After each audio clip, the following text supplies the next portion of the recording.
विधानसभा सम्मुख में 2008-2013 संगठन +2 और +3 अध्यापक अध्यापिका और कर्मचारी संघर धारणा तत्कालीन समय ओडिशार समस्त जिले में रही बेसरकारी अनुदान और अण अनुदान +2 एवं +3 विद्यालय और महाविद्यालय तथा संस्कृत अनुष्ठान मानक परिचालन कमिटी द्वारा 30/11/2013 सुधा नियुक्ति पाइथिबा समस्त अध्यापक अध्यापिका और कर्मचारी माने दीर्घ 18 वर्ष धरी निरवच्छिन्न भाव में शिक्षा प्रदान सहित सरकार समस्त कार्य कर आसुछंती। परंतु सांप्रतिक सरकार उच्च शिक्षा विभाग किंबा विगत कर्मागत निरवच्छिन्न शासन करिथिबा सरकार एमानको अनुदानरू वंचित करिसंती।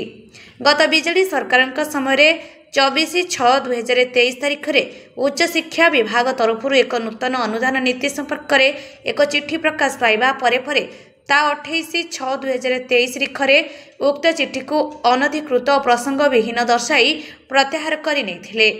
परवर्ती समय तत्कालीन मंत्रिस्तरीय कमिटी बहुबार बसिथिले हैं एथिरे किंबा एमानकु कोनोसी सुफल मिली नथिला। प्रकाशित चिठीर प्रत्याहार को केन्द्र करी संघ ता 18/7/2023 तारिख ठारू ता 26/3/2024 तारिख पर्यंत दीर्घ 9 मास धरी अहरात्र धारण बसिथिला। धारण बसिथिबा समय बीजेपी बहु तुंग नेता सेमानक धारणास्थल पाखक आसी बहु प्रतिश्रुति देइथिले। सेथिमध्यरु आजिर माननीय मुख्यमंत्री श्रीयुक्त मोहन चरण माझी, उच्च शिक्षा मंत्री श्रीयुक्त सूर्यवंशी सूरज तत्कालीन उक्ति बीजेपी सरकार आसिले धारणारत अध्यापक अध्यापिका कर्मचारी एकमात्र न्याय दाबी निश्चय पूर्ण करने को प्रतिश्रुति देते। बीजेडी सरकार एमानक प्रति आंतरिकतार अभाव हेतु एमाने कौनसी सुफल पाई नथिबा बेले सांप्रतिक बीजेपी सरकार एमानक प्रति निश्चय सदय हेबा आशा रखिछि राज्य संघ।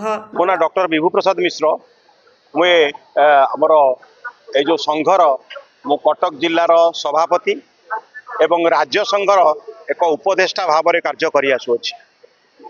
आमर दीर्घ दिन संग्राम चली रही विगत सरकार रे 9 मास धरी यही राजरास्ता अहोरात्र आंदोलन करा जायतिला।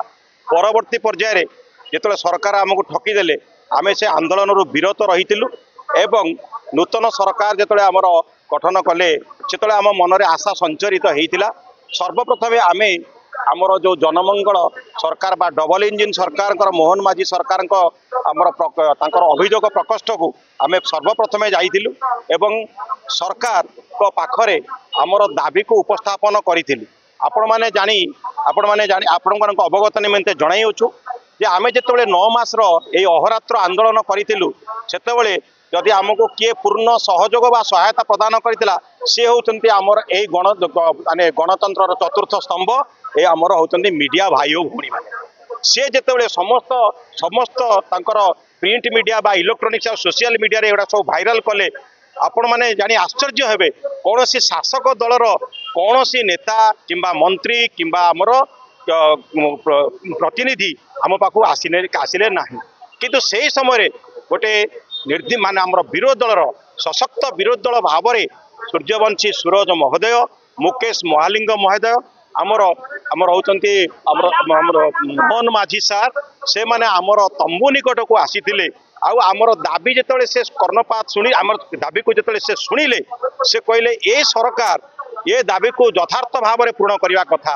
आज पर्यंत सरकार यहाँ को पूरण करना माने आपण को से ठकी चली तेना आम कही आम कौन करूँ सी भी आमको कही आम भी निराश आम कि करूना कहीं जितेबाला आम शून्य काल में ये शिक्षक मान कहीं आंदोलन कर विषय गुड़िक आलोचना करने जाऊँ सी आमको आंदोलन आलोचन भाग नापी कौन आलोचना करई देना। Bureau report Narad news Odia.